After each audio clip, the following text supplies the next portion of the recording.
everyone, Christy again here. You've all been asking for more videos. I'm so glad this is helping all of you, and I want to continue to keep on doing that. I did get asked the question for someone to go for me to go into a little bit more detail of the glossary, and I was kind of trying to figure out how I was going to do that in the most helpful way I could figure out. And what I decided is I'm going to go through some of my glossary terms that are in the study guide that I have. Again, this is 2021. The glossary terms are going to be the same, guys. The page numbers that I'm going to have in my glossary are not going to be the same as yours. You will probably see those page numbers as I'm going to share in these upcoming videos. Please disregard the page numbers, but I will be referring to them just so you can see what is there and what I documented, and what to kind of highlight in your own book wherever it exists in your version. Right now we're in 2023. Maybe this video will still be floating around in 2024 and beyond. Just make sure you're looking at the current version book. Again, mine is from 2021, but the concept's still the same. The definition of these words didn't change. So here we go. I'll go with the first term. So that is going to be acceptance of donation. So make a note of that, acceptance of donation. If that's not in your glossary already, write it down, and I am going to go over that real quick right now. Okay. So here it is, acceptance of donation. You can see I have that written right at the top. It was not in the glossary for my version of this book. So I penciled that in, and again, it's acceptance of donation.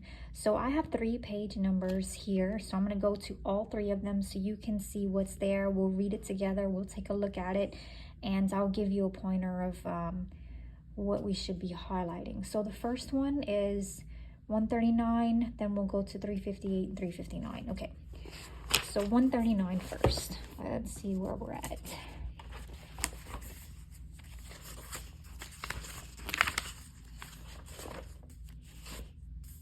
All right, 139. Here we go. Acceptance here, right at the bottom of that page.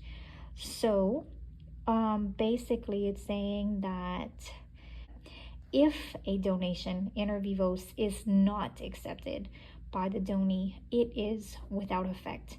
And then you can see the civil code that supports that. So basically you have to make sure that a donation inter vivos is accepted by the donee, or it is without effect. So if you get a question on the exam about a donation, sometimes they will give an example of different types of forms. If one of them happens to be a donation inter vivos, make sure that there is an acceptance somewhere in there. Otherwise, it is without effect. Now, if I go to the next page over, just to make sure I don't miss anything, and actually I did make a note here. So form of acceptance. So I'm not going to go into all of this detail. You can, check out your book and see where it is there. But form for acceptance, I put in here that an authentic act is not required for acceptance. So that is important, because if you get a question asking if an authentic act is required for acceptance, that would be false. Authentic act is not required for acceptance. You can see where I put underlining, acceptance is required simply to just be in writing. Again, does not require an official authentic act. And another thing I want to point out over on the next page that caught my attention that I think is very important is who can accept here.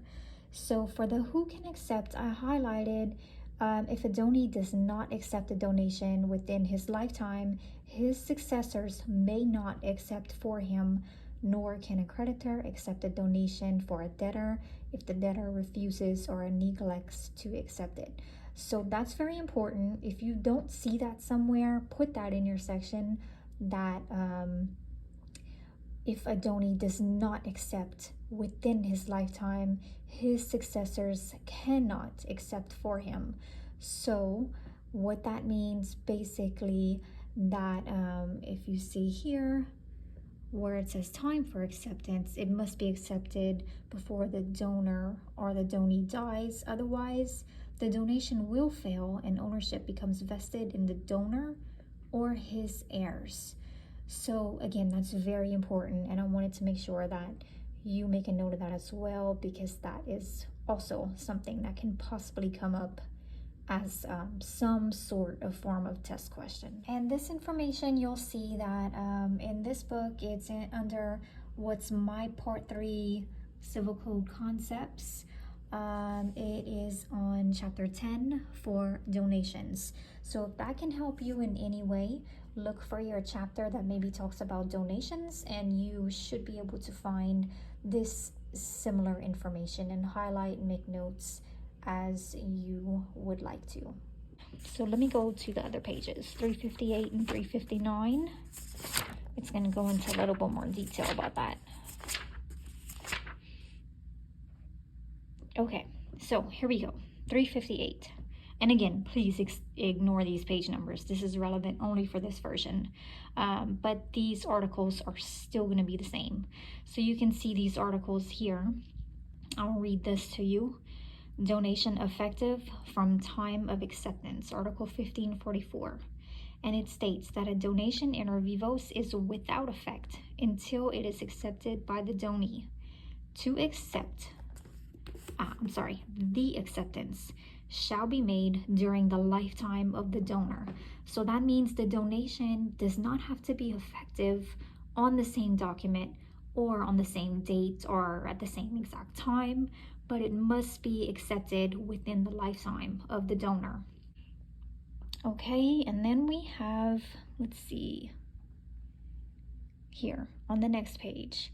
So it says, for acceptance, a written acceptance must occur for a donation to take effect. Mere signatures are not sufficient. So even though the donor and donee both sign an act of donation, it does not mean it's accepted unless it is written that the donee accepts. So you can see here.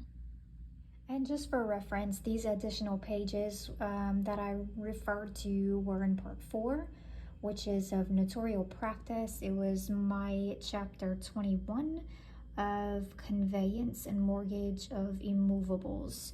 So same articles, Article 1544, 1546, let's see, were those the only two? And then it just went over the content of that.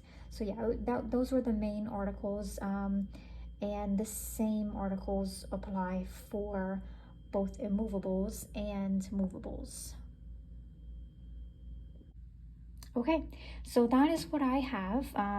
You will want to put that in whatever terms make sense for you for acceptance of donation. Again, this is one of those things that could very well likely be on the exam, so make a note of that, whatever makes sense for you. And thank you for watching. If you have any questions about this or have any comments, you can definitely reach out to me.